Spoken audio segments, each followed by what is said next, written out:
Rainey Bethea was the last person publicly executed in the United States. A black man of about 26 years old, he confessed to the rape and murder of Lischia Edwards, a 70-year-old white woman. Following his conviction for rape, Bethea was publicly hanged in Owensboro, Kentucky. The botched execution and the ensuing media spectacle contributed to the end of public executions in the United States. On the early morning of June 7, 1936, Bethea gained entry to Lischia Edwards' home on East 5th Street by climbing onto an outbuilding roof. After removing a screen, he entered her bedroom and violently raped and choked her. After Edwards lost consciousness, Bethea stole several rings and hid the stolen jewelry in a nearby barn. In the process, he left behind his black celluloid prison ring. The crime was discovered later that morning when the Smith family, who lived downstairs, noticed they had not heard Edwards stirring. Police found muddy footprints and Bethea's prison ring at the scene. By late Sunday afternoon, police suspected Bethea after residents identified him as the ring's owner. His fingerprints also confirmed that Bethea had been in the bedroom. After a 4-day search, police located and arrested him. Daviess Circuit Court Judge Forrest A. Roby ordered Sheriff Thompson to transport Bethea to the Jefferson County Jail in Louisville. During the transfer, Bethea confessed to raping and strangling Edwards, lamenting that he had left his ring behind while trying on Edwards' rings.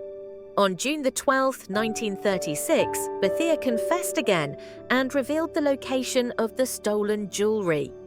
Owensboro police found the jewelry in the barn he indicated. Under Kentucky law, the grand jury was not able to convene until June 22nd, so the prosecutor charged Bethea with rape. Executions for murder and robbery were by electrocution at the state penitentiary in Eddyville, while rape was punishable by public hanging in the county seat where the crime occurred. Bethea was never charged with theft, robbery, burglary, giving a false name to police, or murder. After deliberating for 1 hour and 40 minutes, the grand jury indicted Bethea on the rape charge. Officers returned Bethea to Owensboro on June 25, 1936, for his trial that same day. Bethea claimed that Clyde Maddox would provide an alibi, but Maddox denied knowing him. The defense subpoenaed 4 witnesses: Maddox, Lad Mormon, Willie Johnson, and Alan McDaniel, but the sheriff's office could not locate Alan McDaniel. The day before the trial, Bethea told his lawyers he wanted to plead guilty, which he did at the start of the trial. Despite the guilty plea, the prosecutor presented the state's case to the jury and requested the death penalty. Commonwealth's attorney Herman Burkhead stated that the crime was one of the most dastardly, beastly, cowardly crimes ever committed in Daviess County. After the prosecution questioned 21 witnesses, they closed their case, and the defense presented no witnesses. The judge instructed the jury that because Bethea had pleaded guilty, they must determine his punishment, either imprisonment for 10 to 20 years or death. After deliberating for only 4.5 minutes, the jury sentenced Bethea to death by hanging. Bethea was quickly removed from the courthouse and returned to the Jefferson County Jail. The trial lasted 3 hours. The case gained national attention because the sheriff of Daviess County was a woman. Florence Shoemaker Thompson had become sheriff on April 13, 1936, following the unexpected death of her husband, Sheriff Everett Thompson. As sheriff, she was responsible for carrying out Bethea's hanging. Arthur L. Hash, a former Louisville police officer, volunteered to perform the execution at no charge, and Thompson accepted his offer, though she asked that his name be kept private. Hash arrived at the site intoxicated, wearing a white suit and Panama hat. At the time, only he and Thompson knew that Hash would be the one to pull the trigger.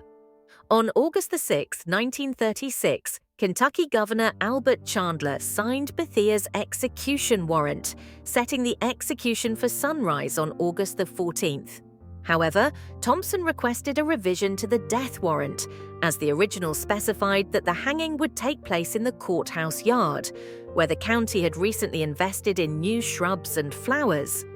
With the governor out of state, Lieutenant Governor Keene Johnson, acting as governor, signed a second warrant moving the execution site to an empty lot near the county garage.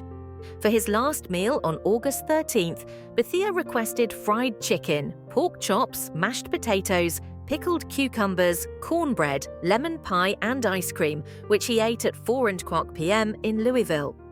At around 1:00 a.m. on August 14th, Daviess County deputies transported Bethea from Louisville to Owensboro.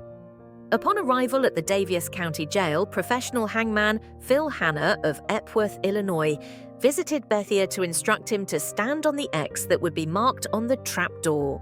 At 5:21 a.m., Bethea was escorted by deputies to the scaffold. He removed his shoes and put on fresh socks before ascending the steps to stand on the X as instructed. After making his final confession to Father Lammers, a priest from the Cathedral of the Assumption in Louisville who had helped Bethea convert to Catholicism during his incarceration, Bethea was hooded and strapped to the scaffold with 3 large straps around his ankles, thighs, arms, and chest. Hannah placed the noose around Bethea's neck, adjusted it, and signaled to Hash to pull the lever. However, Hash, intoxicated, did not act. Shouting at Hash to pull the trigger, Hannah's command went unanswered. A deputy then leaned on the trigger, causing the trapdoor to fall. Bethea plunged 8 feet, his neck snapping. Instantly, 2 doctors confirmed his death, and his body was later taken to Andrew and Wheatley Funeral Home. Bethea had wished for his body to be sent to his sister in South Carolina for burial next to their father, but instead he was buried in a pauper's grave at Rosehill Elmwood Cemetery in Owensboro.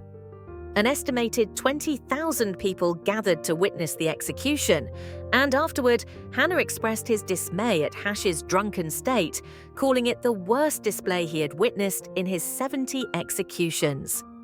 This embarrassing and chaotic event, along with the surrounding media circus, became a catalyst for the end of public executions in Kentucky. In response, William Atkinson, a member of the Kentucky State Senate, introduced a bill to repeal the law requiring public executions for convicted rapists. The bill passed quickly through the legislature and was signed into law, permanently ending the practice of public executions in the state.